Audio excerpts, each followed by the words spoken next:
What's up everyone, SKULM here, and in today's video we are going to talk about an amazing build that has actually won Season 5 for me. That is the Immortal Surge Necromancer. This is a Blood Surge Necromancer build, and it is performing incredible feats in Infernal Hordes. I personally think this is the best build to farm Infernal Hordes and to complete Infernal Hordes Tier 8. If you want that challenge, you can easily complete Infernal Hordes Tier 8 with this build because this is an immortal build and it actually deals quite a lot of damage. Now, this was one of my secret projects that I have tested in the PTR for Season 5, and in this video right here, I talked about certain Dark Horse builds that are going to compete against Bone Spirit in Season 5. Now, I still think Bone Spirit is the best Necromancer build for Season 5. However, when it comes to the Infernal Hordes, Blood Surge simply overpowers it and takes the win there. Bone Spirit, with certain modifications, such as using Doombringer and whatnot, can also do Infernal Hordes Tier 8, and of course after Tier 8 it can also do Tier 7, but it cannot reach the farming speed, the fun of this Blood Surge build. Now, I am proposing that we call this build an Immortal Surge, because it is actually immortal. The amount of HP you have is incredible, the amount of damage you have is more than enough. It is going to be extremely addictive for you to play. Now, of course, you are seeing video clips in the background.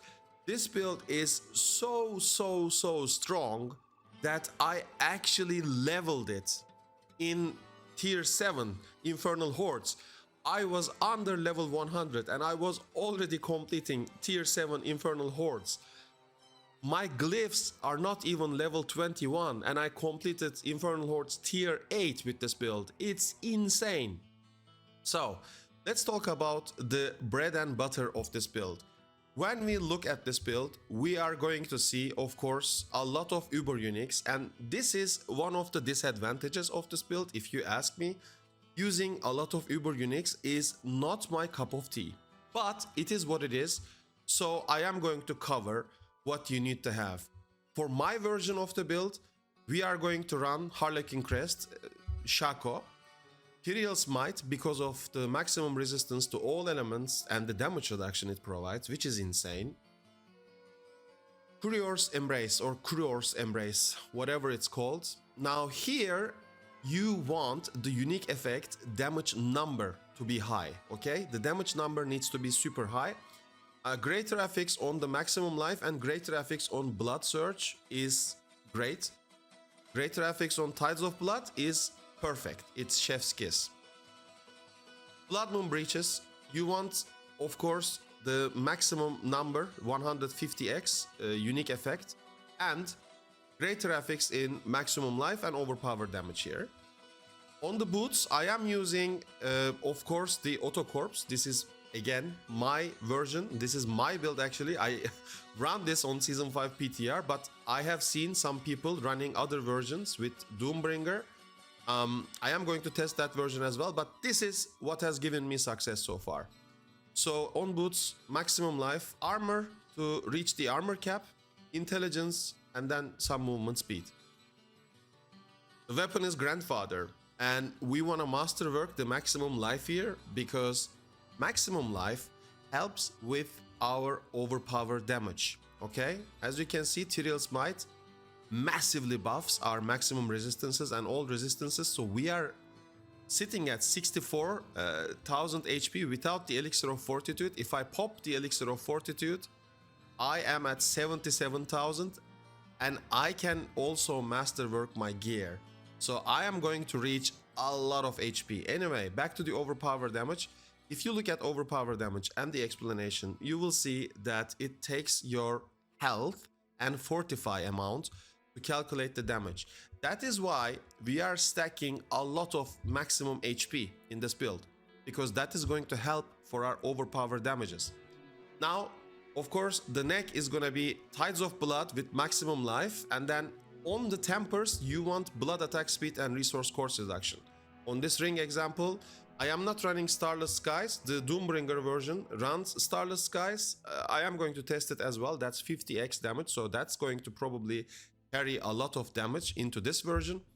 Max life, attack speed, crit chance is what you want on the rings, with blood attack speed and resource cost reduction on tempers. Here, we have lucky hit, up to 28% chance to make enemies vulnerable. This is where your vulnerable damage comes into place. Okay, these are very important things to consider. So again, you might be bummed to see that this build is running 3 Uber Uniques. The Doombringer version is running, I think, 4 Uber Uniques. So this is running 3 Uber Uniques. So this is a more, I think, budget triple fingers budget friendly approach. However, again, it is super fun to play, and a lot of necromancers have PTSD from getting one shot because necromancer is a very squishy class. I personally have PTSD from season 0 tier 100 nightmare dungeons. I am the world's first bone spear necromancer to have ever complete a tier 100 in season 0 pre-season tier 100 nightmare dungeon. I am world first to complete that.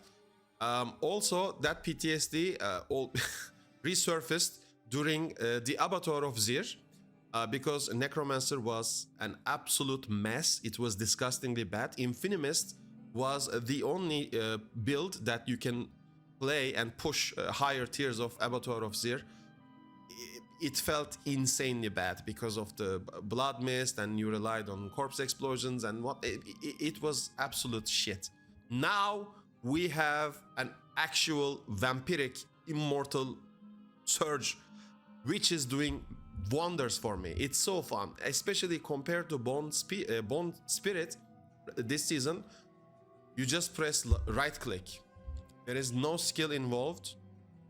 I mean, basically even a monkey can actually play this build. You just press right click.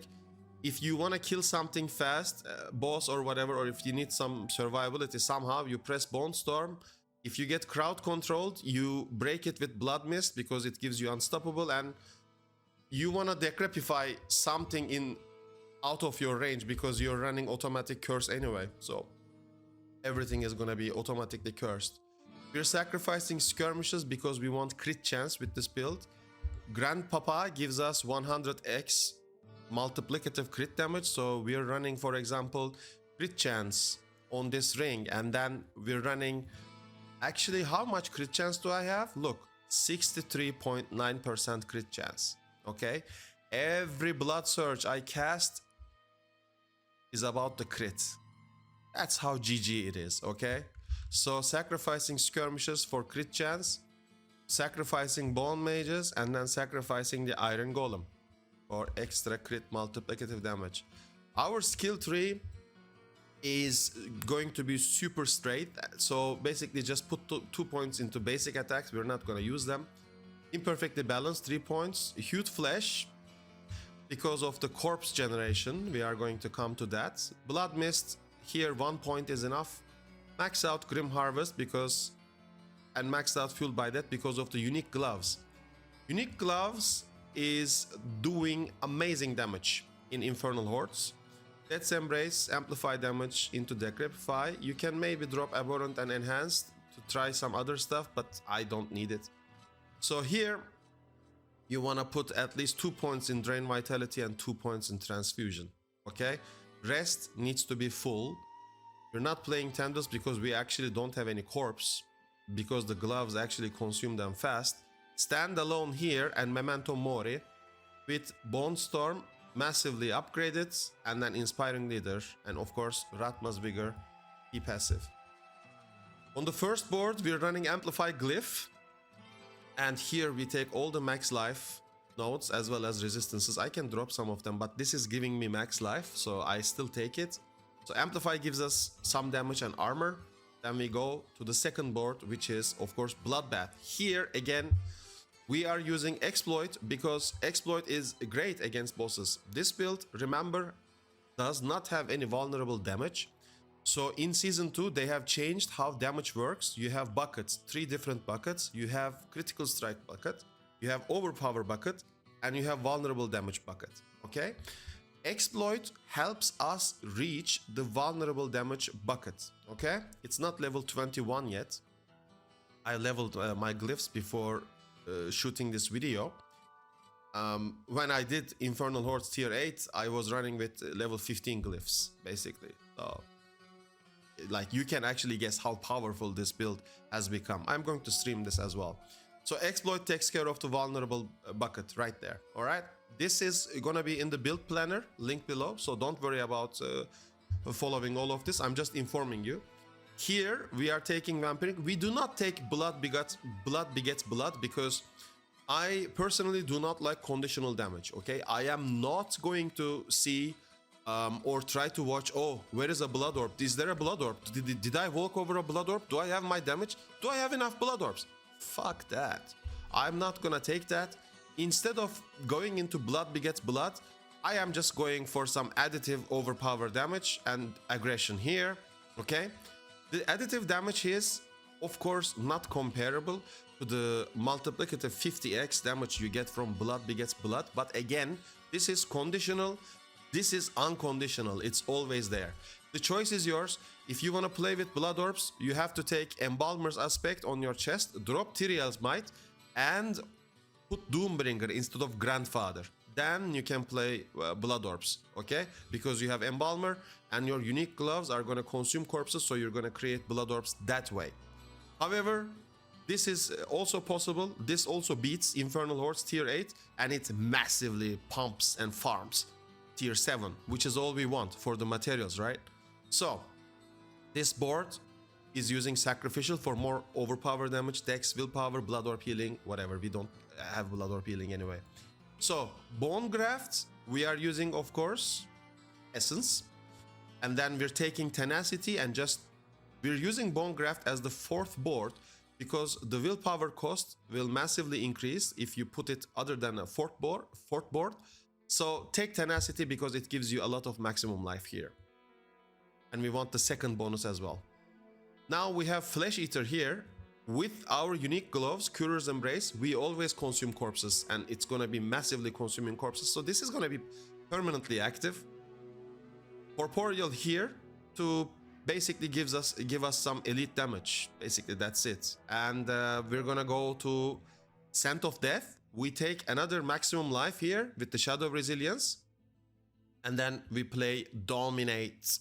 We put 49 out of 49 willpower points here to pump our overpower damage, and when we overpower, we are going to do 12x more damage. So 12x from Dominate, as you can see, 10x from Corporeal, as you can see. Essence deals more critical damage, which helps with Grandpapa.